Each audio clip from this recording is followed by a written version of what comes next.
गुरुवार बलांगीर जिला खपराखोल थाना अधीन पुतला मुहुल गाँव में एक अभावन घटना घटी जाइछे।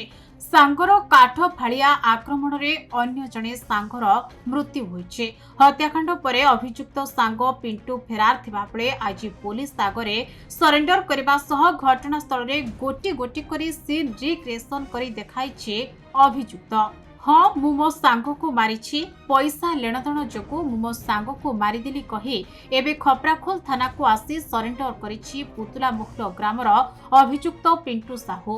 सूचना अनुसार बलांगीर जिला खपराखोल थाना माटियाफटा पंचायत अधीनस्थ पुतला मुहुल ग्राम निकटरे गुरुवार राति टंका लेनदेन को नहीं धंडामुंडा पंचायत बंदेपदर ग्रामर सुशील साहू को तार सांग पुतला मुहुल ग्रामर पिंटू साहू काठ फाड़िया आक्रमण करी हत्या करथिबा बेले घटना को नहीं हत्याकारी पिंटू मु ही मो सांग को मारिछि बोली पुलिस आगरे मानिछि एवं अभियुक्त को पुलिस कोर्ट चालाण करथिबा सूचना मिलिछि।